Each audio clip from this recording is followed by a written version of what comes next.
I was able to stack up 14,072 points for damage leapers during an electromagnetic storm on Dam Battleground. Now for my equipment, I brought in an anvil and a hole cracker, and the hole cracker had 7 stacks of ammo, 3 wolf packs, 8 stacks of adrenaline shots, zip lines, snap hook, and a photoelectric cloak.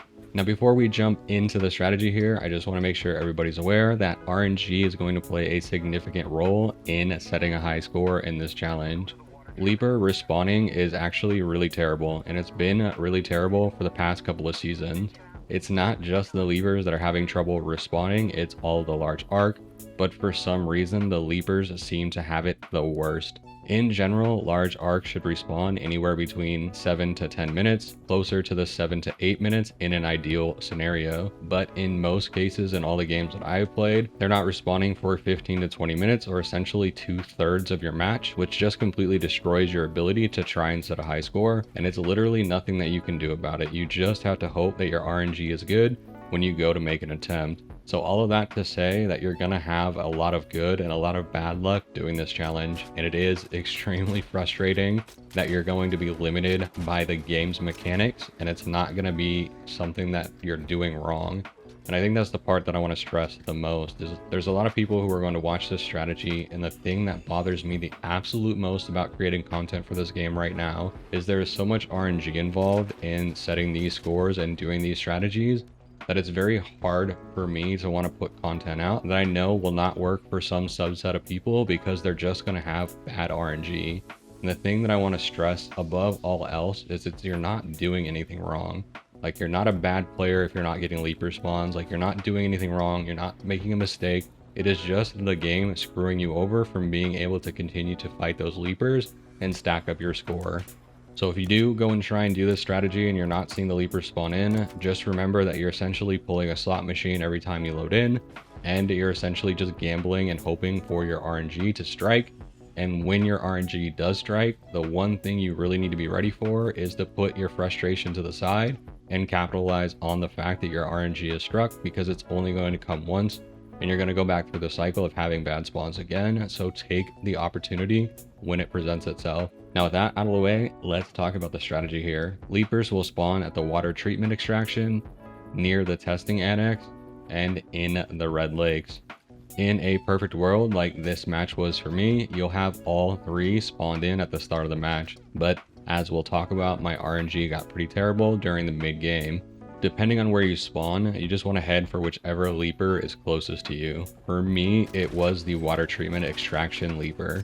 As you are heading for the first leaper, take a look at where your final extraction is. You're going to want the water treatment or the testing annex to be your final extraction point. The power generation complex is the worst extraction for this rotation, and the swamp extraction is essentially the second worst or the third best. I had the swamp extraction, which was not ideal, but I just went for it anyway. Now once you find a leaper, you want to make sure that you have some type of cover to either get behind or duck into. Leapers have 2 attacks if you don't know how they work. The first is a leap attack, where it can close a massive amount of distance, and if it lands on top of you, it will stun you and take away all of your shields and a big portion of your health. If it does successfully leap on you, it will follow it up with a charged power attack, and that attack will knock you out. So you really need to be careful not to get caught out by its leap attack, because it's very challenging to get out of that charged up attack that follows if you're caught underneath it. In general, once you aggro the leaper, it will wait a second or two, and then it's going to leap at exactly where you're currently at. So the minute that you hear leaper launch into the air, you need to move from where you are to a location that's at least 10 to 15 feet or meters away from where you're currently at. This will ensure that you're going to clear where leaper is going to land and not get caught out by that. Now when you do fight the leaper, you want to use your hole cracker and you want to aim at the red center in its eye. If you're able to successfully hit that center part of its body, you can take a leaper out in essentially 6 hole cracker rounds. You can do it extremely fast, but if you don't hit directly in the center and some of your hole cracker shots hit the armored legs, it will take considerably longer to take a leaper out. Now your goal is to take leaper out as quickly as possible so you get the respawn timer started. Once you've taken out one leaper, you want to rotate to the next closest to you. In this case, for me, it was the testing annex leaper, and there's a couple of good zip lines that you can set up along the way from water treatment to the testing annex that just make things a whole lot quicker and will improve your rotation overall. Now once you find the second leaper, you just want to rinse and repeat what you did with the first one. Find an area of cover, aggro it to you, use the hole cracker to take it out as quickly as possible, and then rotate to the third. Now for me, the third leaper was in the red lakes, and instead of going all the way down to the red lakes, I just used my anvil to aggro it and let it leap up to me near the control tower. This is one of the best ways to deal with leapers, especially if you want to pull them away from other raiders. Just make sure that you deal enough damage that you get the aggro, and then leaper can close a massive amounts of distance, which will save you time from trying to just run out to leaper and aggro it to you. When you are fighting leaper, you want to try and fight it from some area where you have a small entrance into it. Leaper likes to try and shove itself into the small space where you're hiding in, which will get it into an ideal position for you to hit your hole cracker shots.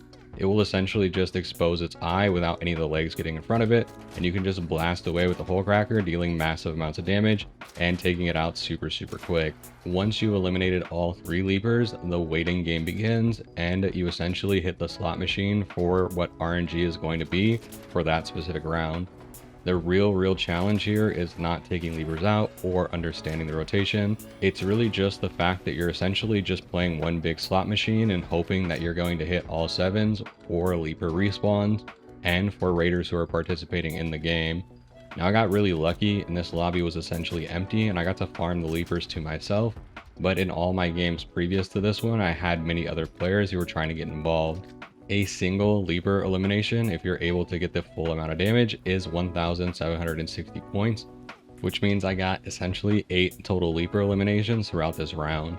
In a perfect world, you can get up to 12 total leapers, saying that the respawns are perfect. Now in general, the first leaper that you eliminate is going to be the first leaper that respawns, but it is not a guarantee. So once I took out all 3 of the leapers, I essentially just hung out by water treatment and waited for the next leaper to spawn in. I got insanely lucky with the first leaper respawn and it came in just about that 7-minute mark, but that is where my RNG fell completely off. After the 4th leaper, my respawn times took forever. I finished the testing annex leaper at about 26 minutes remaining, and that leaper didn't respawn for 14 total minutes, and I never saw it again until the 12-minute mark of the game. From here, things got considerably worse, and the red leg sleeper decided not to come back for until 6 minutes remaining in the game, which is essentially 20 minutes after the first one was eliminated. And then here's the part that is really crazy about all of this. As I finished up that leaper in the red lakes, the one that I eliminated in the testing annex came back at the 3-minute mark. So essentially much faster respawn cycle than what it did through the middle of the game. At this point, there's only a few minutes left in the game, and this is where I had my wolf packs ready to go.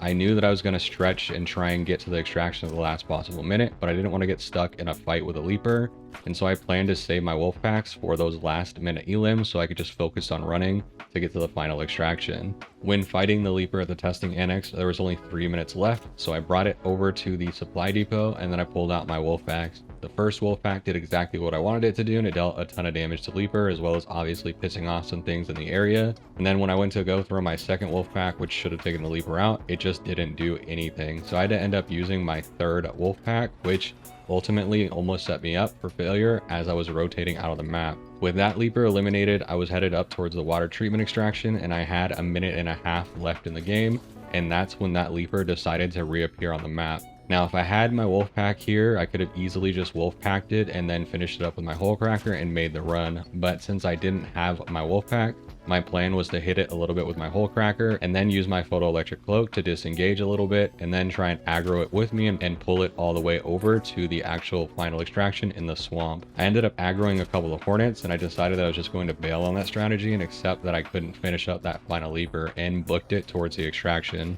As I pressed the button on the final extraction, I happened to notice the leaper in the distance had come off the top of the water treatment extraction and was now down in the swamp with me. I got insanely lucky that it followed me off of the ledge but didn't actually chase me as I was going to the extraction and try and leap on top of me. I was able to pull that leaper to me and get a final elimination on the leaper just before I left for Speranza. Outside of that, there really isn't a ton more to this challenge. It is a very easy, straightforward overall strategy, but the game itself will throw a lot of monkey wrenches into it. Once you've stacked up enough points and you're happy with your score, head back to Speranza, collect any loot if you haven't already, and watch your score fly up the leaderboard. That's going to be it for me today, y'all. Thanks for watching.